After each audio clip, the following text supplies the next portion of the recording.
میرے سسرال اور مائکے والوں کی لڑائی کی وجہ سے میرے ولیمے والے دن ہی میرے ماتھے پر طلاق کا تبا لگ گیا۔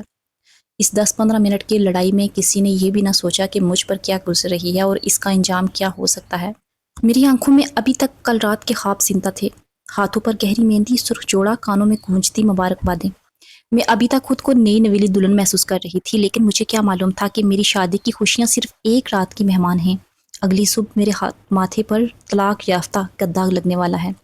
ولیمے کی صبح میں بہت خوش تھی، امی میرے بال سنوار رہی تھی، وہ بار بار مجھے دیکھ کر رو دیتی تھی، میری بیٹی کتنی پیاری لگ رہی ہے۔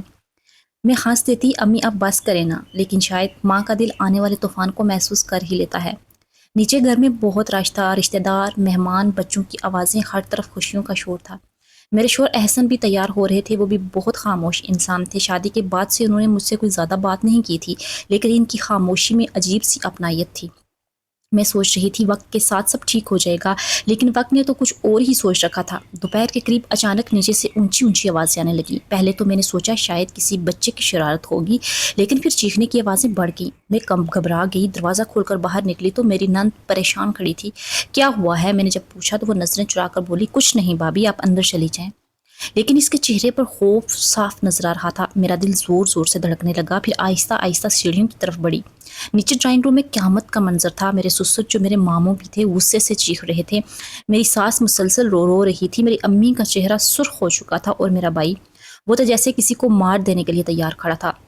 میں کچھ سمجھ نہیں پا رہی تھی آخر ہوا کیا ہے۔ اتنے میں ساس چیخنے لگی، تم لوگوں نے ہماری عزت خاک میں ملا دی ہے۔ امی بھی غصے میں بولی، پہلے اپنے گھر کو تو دیکھو۔ بس پھر کیا تھا، بات بڑھتی چلی گئی، پرانے حساب کتاب کھلنے لگے۔ میرے سسر کو اپنی بہن سے کیے گئے وعدے یاد آنے لگے، میری ساس کو اپنی جوانی کے زخم یاد آنے لگے، میرا بھائی اپنی ماں پر لگنے والے الزامات بالکل برداشت نہیں کر رہا تھا۔ میرا بہنوئی میری بہن پر اونچی آواز سن کر بھڑک اٹھا، اور ان سب کے درمیان میں کھڑی تھی، ایک دن کی دلہن، وہ دلہن جس کی زندگی کا فیصلہ ہو رہا تھا، لیکن کسی کو اس کی پرواہ ہی نہیں تھی۔ میں بار بار روتے ہوئے کہتی، خدا کے لیے خاموش ہو جائیں، لیکن کسی نے میری ایک نہ سنی۔ پھر اچانک میری ساس نے غصے میں آ کر امی کو دھکا دے دیا۔ میرا بھائی آگے بڑھا اور اگلے ہی لمحے ایک زوردار تھپڑ ساس کے چہرے پر پڑا۔ پورا گھر خاموش ہو گیا، میں کانپ گئی، میری نظریں فوراً احسن کی طرف بڑھ گئیں۔ ان کی آنکھوں میں خون اتر رہا تھا، اور وہ اپنی ماں کو دیکھ رہے تھے جن کے چہرے پر تھپڑ کا نشان تھا۔ پھر انہوں نے آہستہ سے میری طرف دیکھا۔ اس نظر میں محبت نہیں تھی، صرف غصہ تھا، خطرناک غصہ۔ میں فوراً ان کے پاس کی، احسن پلیز میری بات تو سنیں۔ لیکن انہوں نے میرا ساتھ نہیں دیا، میرا ہاتھ جھٹک دیا، یہ سب تم لوگوں کی وجہ سے ہوا ہے۔ میں زاروں قطار رونے لگی، میرا یقین کریں میرا کوئی قصور نہیں، لیکن اس وقت کسی کو سچ سنائی ہی نہیں دے رہا تھا، صرف انا بول رہی تھی، صرف غصہ بول رہا تھا۔ اور پھر وہ لمحہ آیا جس نے میری پوری زندگی ختم کر دی۔ احسن کے آگے بڑا، پورا گھر ساکت تھا۔ انہوں نے میری آنکھوں میں دیکھ کر کہا، میں تمہیں طلاق دیتا ہوں۔ میری سانس رک گئی۔ انہوں نے دوبارہ کہا، طلاق؟ میری ٹانگیں کانپنے لگی، اور تیسری بار طلاق میرے کانوں میں شور گونجنے لگا۔ مجھے لگا زمین میرے نیچے سے نکل گئی ہے، میرے ہاتھوں کی چوڑیاں بج رہی تھیں، مہندی ابھی بھی گہری تھی، سر پر دلہن کا دوپٹہ تھا، لیکن میں اب کسی کی بیوی نہیں تھی۔ میں وہیں بے ہوش ہو کر گر گئی، اور جب آنکھ کھلی میں اپنی ماں کے گھر میں تھی۔ کمرے میں خاموشی تھی، صرف امی کے رونے کی آواز آ رہی تھی۔ میں نے آہستہ سے اپنے ہاتھ دیکھے، مہندی ابھی بھی لگی ہوئی تھی، پاؤں میں پائل تھی، لیکن دل مکمل طور پر مر چکا تھا۔ میں چیخ چیخ کر رونا چاہتی تھی، لیکن آواز نہیں نکل رہی تھی۔ محلے والی عورتیں مجھے دیکھنے آتی، کوئی افسوس کرتی، کوئی چپکے سے سرگوشی کرتی، صرف ایک دن میں طلاق ہوئی ہے، وہ ضرور کوئی نہ کوئی لڑکی میں ہی مسئلہ ہوا ہوگا۔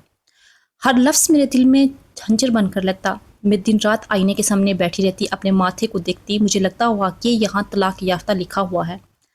کئی دن تک میں نے کھانا نہیں کھایا، راتوں کو جاگتی رہی۔ ایک ہی سوال تھا، میرا کیا قصور تھا؟ کیا میں نے کسی کی لڑائی کروائی تھی؟ کیا میں نے کسی کو تھپڑ مارا تھا؟ کیا میں نے کسی کی بےعزتی کی تھی؟ پھر سزا صرف مجھے ہی کیوں؟ ایک رات میں نے امی کو ابو سے کہتے سنا، ہماری بیٹی تو زندہ لاش بن گئی ہے۔ میں مزید ٹوٹ گئی۔ وقت گزرتا گیا، لیکن میرا درد کم نہیں ہوا۔ پھر ایک دن اچانک احسن ہمارے گھر آئے، ان کے چہرے پر پچھتاوا تھا۔ امی نے غصے سے کہا، آپ کیوں آئے ہو؟ وہ خاموش رہے، پھر آہستہ سے بولے، میں اس سے بات کرنا چاہتا ہوں۔ میں کمرے کے دروازے پر کھڑی تھی، میرے دل کی دھڑکن تیز ہو گئی۔ وہ میری طرف بڑھے، مجھے معاف کر دو۔ میرے آنسو نکل آئے، آپ نے مجھے ایک لمحے میں ختم کر دیا۔ وہ سر جھکا کر رونے لگے۔ میں غصے میں تھا، مجھے کچھ سمجھ نہیں آ رہا تھا، اور میں تلخ ہنسی ہنس دی، اور اس غصے کی قیمت میری پوری زندگی بن گئی۔ وہ خاموش رہے اور پھر بولے، میں تمہیں واپس لانا چاہتا ہوں۔ میں نے فوراً ان کی طرف دیکھا، دل چاہ رہا تھا چیخ کر کہوں ہاں مجھے واپس لے جائیں، کیونکہ میں آج بھی ان سے محبت کرتی تھی، لیکن اگلے ہی لمحے مجھے وہ 3 لفظ یاد آ گئے، طلاق طلاق طلاق۔ میں اندر سے کانپ گئی، میں نے آنسو صاف کیے اور پہلی بار مضبوط آواز میں کہا، جس رشتے کو غصے میں توڑا جائے نا وہ دوبارہ جوڑنے کے قابل نہیں رہتا۔ احسن خاموشی سے واپس چلے گئے اور میں اس دن پہلی بار خود کو کمزور نہیں بلکہ مضبوط محسوس کر رہی تھی، کیونکہ کچھ زخم ایسے ہوتے ہیں جو انسان کو ختم نہیں کرتے بلکہ اسے پہلے سے زیادہ طاقتور بنا دیتے ہیں۔ خیر احسن تو چلے گئے، ان کے جانے کے بعد پورا دن خاموش بیٹھی رہی۔ امی بار بار میرے پاس آتی، میرے سر پر ہاتھ پھیرتی، لیکن اب میرے آنسو بھی ختم ہو چکے تھے۔ کبھی کبھی انسان اتنا رو لیتا ہے کہ پھر درد بھی خاموش ہو جاتا ہے۔ رات کو میں اپنے کمرے میں اکیلی بیٹھی تھی، سامنے الماری پر میرا عروسی جوڑا رکھا تھا، وہی سرخ جوڑا جسے پہن کر میں نے نئی زندگی کے خواب دیکھے تھے۔ میں آہستہ سے اٹھی، جوڑا ہاتھ میں لیا اور زور زور سے رونے لگی، یا اللہ میرے ساتھ یہ ایسا کیوں ہوا ہے؟ اس وقت دروازہ کھلا، میری بڑی بہن اندر آئیں۔ اس نے مجھے گلے لگا لیا، بس کر دے، اتنا خود کو مت تڑپا، اتنا مت توڑ خود کو۔ میں سسکتے ہوئے بولی، باجی میرا سب کچھ ختم ہو گیا۔ وہ میری آنکھوں میں دیکھ کر بولی، نہیں ابھی صرف ایک رشتہ ختم ہوا ہے، زندگی نہیں۔ لیکن اس وقت مجھے واقعی لگ رہا تھا کہ میری زندگی ختم ہو چکی ہے۔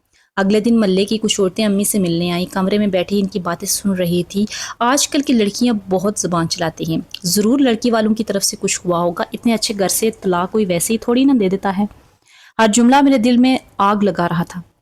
میں باہر آئی، سب عورتیں خاموش ہو گئیں۔ میں نے پہلی بار اونچی آواز میں کہا، اگر قصور صرف لڑکی ہی کا ہوتا ہے تو پھر ہر طلاق کے بعد مرد دوسری شادی اتنی آسانی سے کیوں کر لیتا ہے؟ کمرے میں خاموشی چھا گئی، کوئی جواب نہیں دے سکا۔ اس کے بعد میں بدلنے لگی۔ پہلے میں ہر وقت روتی رہتی تھی، لیکن اب میرے اندر عجیب سی خاموشی آ گئی تھی، خاموش طاقت آ گئی تھی۔ میں نے خود کو مصروف کرنا شروع کر دیا، آن لائن کورسز، سلائی سیکھی، کچن کے ویڈیوز بنانا شروع کر دیے۔ شروع میں لوگ مذاق اڑاتے تھے، طلاق یافتہ ہو کر اب یوٹیوب پر آئے گی، لیکن میں خاموش رہی کیونکہ اب مجھے لوگوں کو جواب نہیں دینا تھا۔